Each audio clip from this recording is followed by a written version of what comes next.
Welcome to SML Total Access, where we break down news, predictions, and more in our Madden League. Now, let's get fired up for SML football. Hello and welcome to SML Total Access. I am Primetime 000, joined by Matt and Dan. How's it going, fellas? Doing good, man. Enjoying these We're playoffs back. in the NFC or NFL, but also SML playoffs are coming soon too. Let's go, baby. Yes, and if you're not, if you don't know much about SML Total Access, we go through 4 downs, extra point, and we're gonna start first down here. This was in chat a little bit ago, and it gets brought up. I don't know. Seems like at least once or twice a cycle. Are abilities good or bad for connected franchise mode? / if you were the ultimate decision maker, would you keep them on? Would you turn them off? Would you ban the crazy ones? What would you do? Matt, we'll start with you. Yeah, so I think this is a loaded answer, but for the sake of time on the show, I'll make it as brief as I can. I think they added abilities in like Madden 20 or something like that. And I thought this could be a really good idea because it'll really set the good players, like the good players on the field, Myles Garrett, those kind of guys, apart from the other guys, right? And for the most part, it has. The problem is Madden or EA does not balance them. If inside stuff was a gun in Call of Duty, or if Pass Lead Elite was an ability in another game, those companies would nerf it and bring it in line with the others or buff the others to bring them up, right? EA doesn't do that. They just if an ability is really good, they leave it the same the whole cycle. Maybe they make an adjustment like Escape Artist after 3 years or whatever. So in that sense, I think it's bad. If they balance them, it would be good. As far as turning them on or off, I'm honestly good either way. I think leaving them on is probably the best way to do it. I don't think you can turn them off in the middle of the season. People drafted teams based on those abilities, and I think that would be just the wrong thing to do in the middle of a season. Yeah. Dan? Yeah, I think, and this is no shot against to the guys that have them. Obviously, narratives will always be played out that they're kind of a crutch. I think abilities add depth to the game, makes it kind of fun, more than just looking at attributes or everyone boosting up speed or kind of thing. Without if we didn't have them, the problem again is what Matt already said. There's really right now 2 of them that just stand out way above the others, and that's set feet, elite, and inside stuff. Now, inside stuff you can neutralize a little bit. Outside run is really OP as well too. So kind of give or take. There's a little gamesmanship there. Set feet elite, you just can't do anything about it. And I think we've seen that now with the 3 guys this year that have it, specifically with Doink, just a dramatic uptake in wins as soon as he got it. So it just seems to be that's the one that just the other guys that are working with regular quarterbacks that are missing throws that can't hit those tight windows, that just happens in a game, and it just feels almost defeating because at that point it's like, what do you do? So I think that's the part of the frustration. Then on the other side of it is just the return man stuff, the Energizer, the stuff that just doesn't make sense, and that's EA. I don't know if we'll ever get past that, but I would believe that it's best to leave them on. But it is frustrating when there's only 2 or 3 really elite ones, and then some of those guys get those. Yeah, it's a good point. I think that to Matt's original statement, EA was trying to make Tom Brady feel like Tom Brady at the time, Patrick Mahomes feel like Patrick Mahomes at the time. But the more you play the game, the X factors don't feel like the X factor abilities, and some of the superstar abilities seem like they should be X factor abilities, such as Pass Lead Elite.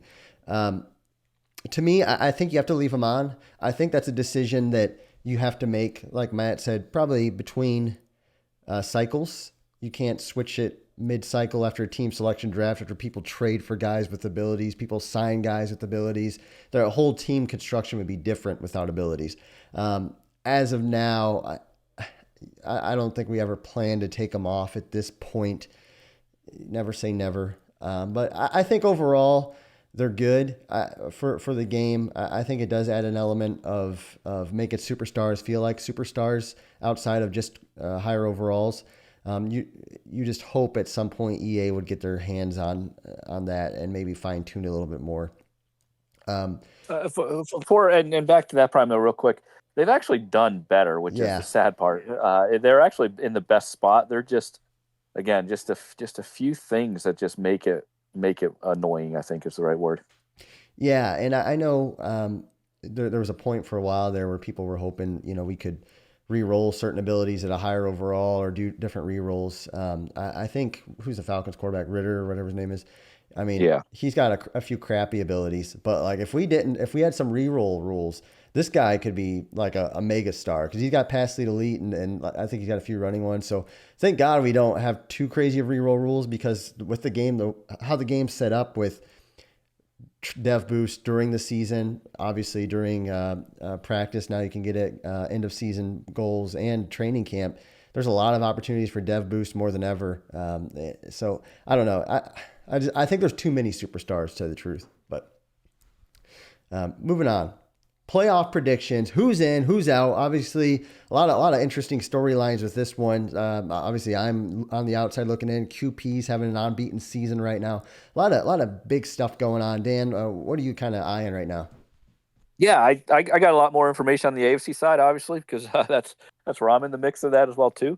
I think it's going to come down to if the Chiefs or the Texans get upset, that leaves the door open for Prime. Prime's sitting there with 7 losses. It's going to be he's got to win out and get some luck, and so he needs some of these guys to get upset, and it's possible. I mean, this Madden, my goodness, we've seen it all over the place. Upsets happen all the time, so.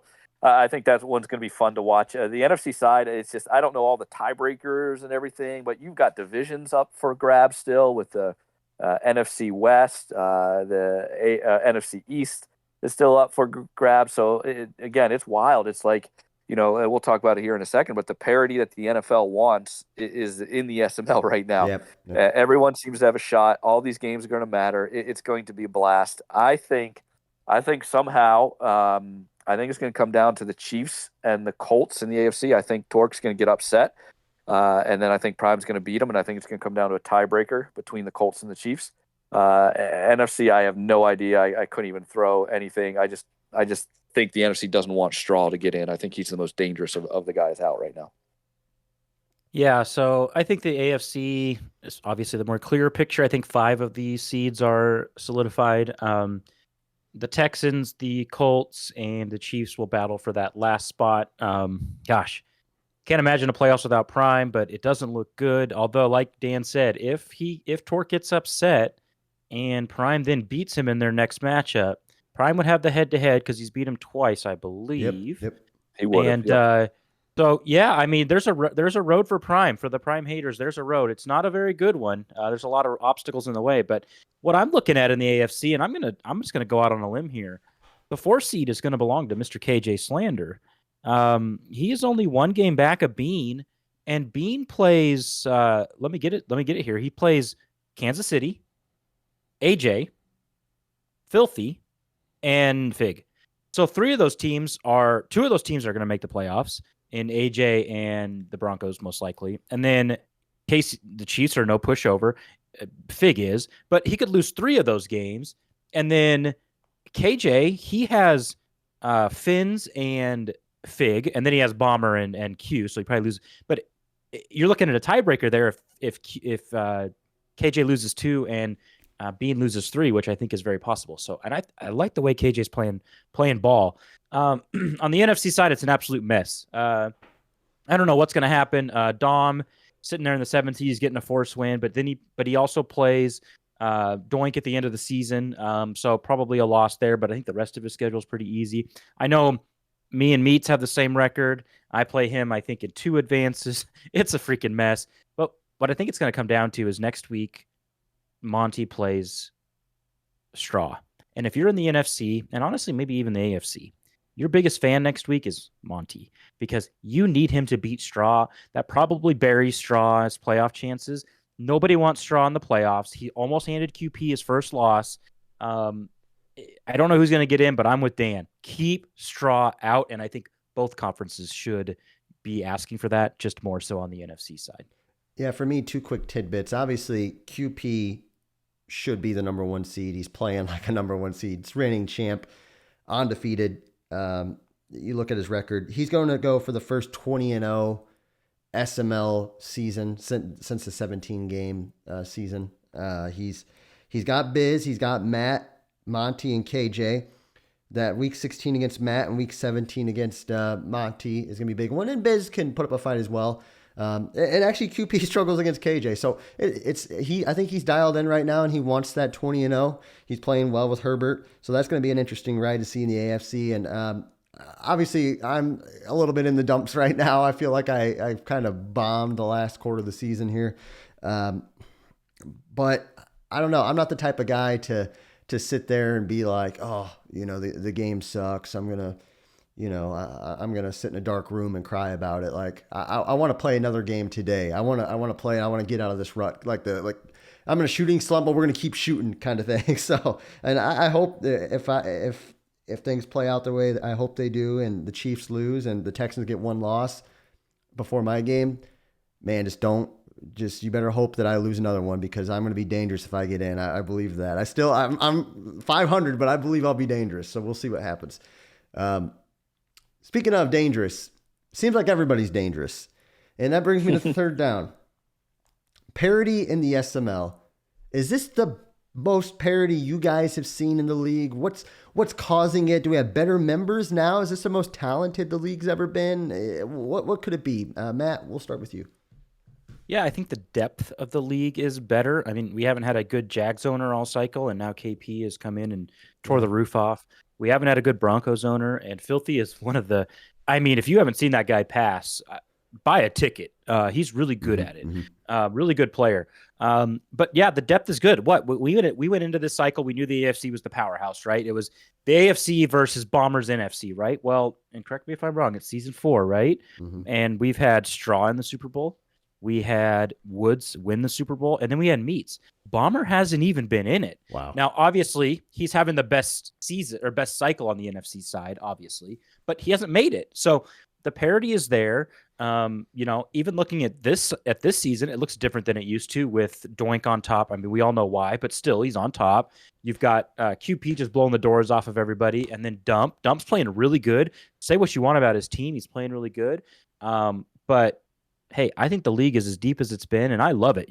No matter who you play, KP was just he was the next big thing, right? And he had arrived, and he was looking good. And then Tiny comes in and just boom, smacks him around. So you just don't know what you're going to get week in and week out, and you can lose to anyone any given 48 hours. Dan? Yeah, Well, look, so you got to take out the Falcons, the Chargers, and the Bengals. Those three teams right now are combined 36-3. 36-3, the guys that have set feet elite. Okay. Then throw those guys out. You look at everyone else besides those three teams, and what is the common denominator? Quarterbacks that miss throws. And when quarterbacks are missing throws, that opens the door for anybody to win. You can run the ball pretty easily and get 4 or 5 yards of carry, bust someone for long runs. You get a missed throw on a third down, get a missed throw at a critical situation. All of a sudden, anybody at any time can win. And for the overall excitement of the league, it's fun. I mean, it's a blast. I mean, if there's somebody that tends to win a lot and maybe can't win as much as I used to, it's a little more frustrating. But the overall sense of the league, it brings excitement, it brings fun, it brings the idea, again, anyone can win. So that to me has been the common denominator. You can run the ball at any time and anyone can run, and then quarterbacks are going to miss throws. And with the rules that the SML has, where you got to punt and you can't go for certain things, it limits the options you have. And so this is good parity, good for the league, just a little different than what we've used to. Yeah, it's a good point, Dan. Which Madden was the one where you could run really well? 21, was it? 21. 21? 2021 were both running games. 20 had a lot more of a pass rush. So yeah, 21's when I showed up and I was able to just run. Yeah. So it gives me that vibe a little bit. And I know at times former members in the league who played this game, they shared the sentiment that, hey, I'm a good player. I'm used to winning. That now I'm not winning as many games. This game sucks. I hate this game because this guy's a 500 player and he's beating me, or the game's close and it shouldn't be. There's two ways you can look at that. As a competitor, you want to win every game. Like me, I'm used to winning 85% of my games probably.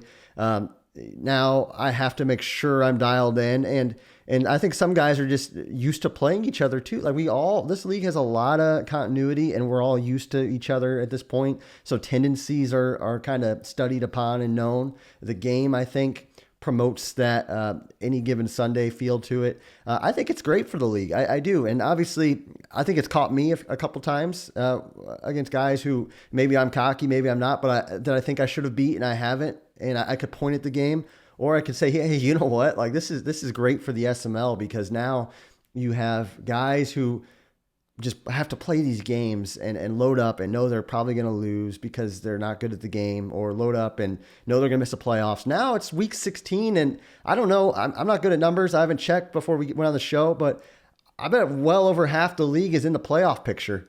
More than that, probably, with a couple weeks to go. And that's pretty cool. That's pretty cool. Yeah, and one thing just to add to that, on our last topic, we're talking about all these playoff races, and one or two losses could really change the landscape. But you look at someone's schedule that you need to lose, you're like, oh man, they play Knoll, they play Tiny, they play Finns. You don't have to say that anymore, because Knoll just darn near beat Doink.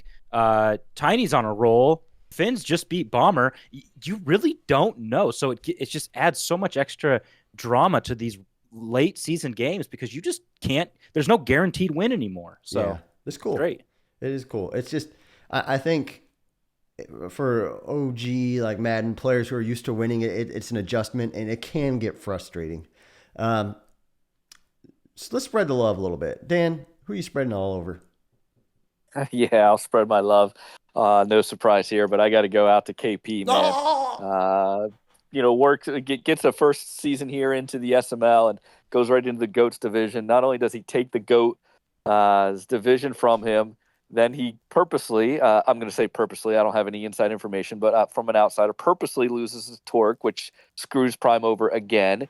And now he has a chance to knock him out officially, permanently in their next game. And so KP, he's doing it well. He's not doing anything cheesy. He's not doing anything that is get him in trouble.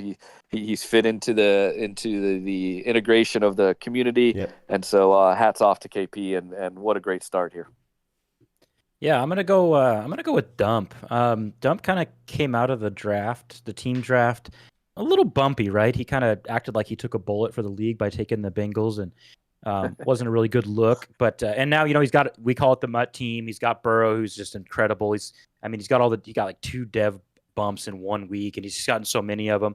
But you know what? Somebody's got to be these teams, right? And somebody is this team every year, and it's not always easy to be that team, because everyone just says, "Oh, when you win, it's the team, and when you lose, well, God, you can't even win with that team." So it's not a good position to be in. But hey, he's taking it in stride, and he's winning games, and that's all it comes down to. If you win the Simbardi, it doesn't matter what team you won it with. The trophy looks the same as everybody else's. So hats off to Dump for righting the ship and not pretending like this was a bad team to take. And I'm looking for some big things out of him in the playoffs.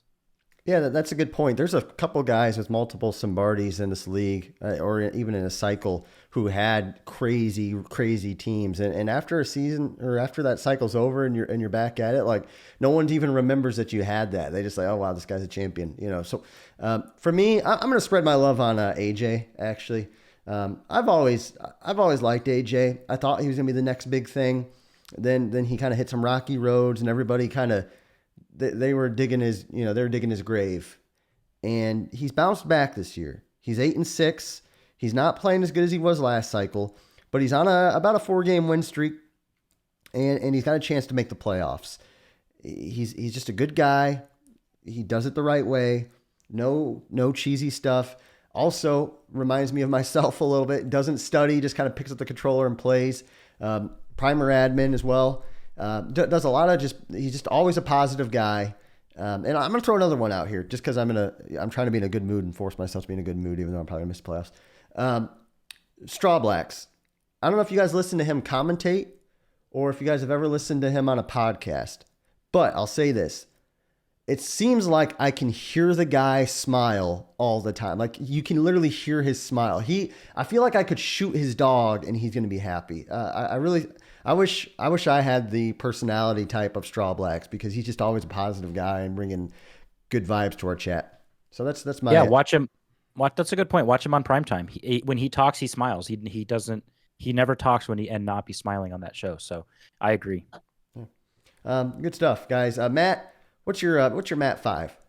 Yeah, so this is the first, I think, Matt 5 of this season. I don't remember who won the last Super Bowl, but it really doesn't matter because we're so far into this one. But at number 5, I've got KP. Hey, talk about a guy that just walks in the front door and makes this place his home, right? 10-3, just and looking good doing it. I mean, the loss to Tiny, he did not look very good, but hey, I'm telling you, when you go against inside stuff, you can just rule out running up the middle, and it can change your whole game plan. Not only that, but they can bully your guards and your center too, so it makes the passing game a little bit tough. At number 4, I've got Hands. Some people are going to hate that I called him Hands, but Prime, that's what you call him, and it's your league. So I've got Hands there. Again, I'm telling you, if you have not seen this guy pass, buy a ticket. And hopefully you don't get to see him pass against you because it's possible to stop. At number 3, I've got Dump. I just kind of talked about him. Hey, he's rolling. His losses, close one to QP and close one to Dan. And I don't know the last time he beat Dan. Maybe it was recently, but it seems like Dan has his number. I don't know what it is, but he's not. He might share with us after the cycle, but he has Dan's number. But those are not bad losses. At number 2, I've got Doink. I said as soon as Doink posted, he got set feet elite on Desmond Ridder. I said he's the favorite in the NFC. That's how good that ability is. And I don't have the records for Doink the whole cycle, but he was not the 1 seed in any of them. So now he's 12-1. And I mean, what more do you need to know how good that ability is? And Doink's a good player, don't get me wrong. But when he had Aaron Rodgers a couple cycles ago in the with the Raiders, he was really good with him too. And I think that was when he doinked against Faz, if I remember right. So, I mean, you give him that ability and it just elevates these good players to be great. And at number 1, I mean, if it was anybody else, this list wouldn't be worth what it's written on. And that's QP, 13-0. What do we got here? He's got 44 touchdowns with Justin Herbert and only 8 interceptions. I mean, he's having a season for the ages on the sticks with the passing game, and it's pretty fun to watch. Say what you want about how good Herbert is, yes, but I mean, 44 touchdowns to 8 interceptions, great. That's not easy to do, guys. I don't care who you're using. Can I issue a statement to somebody here? Dump, I don't know what you're hoping.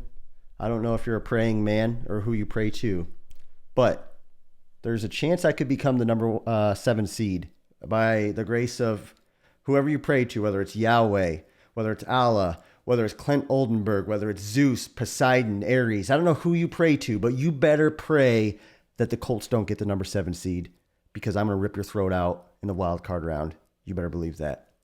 Thanks for watching, guys.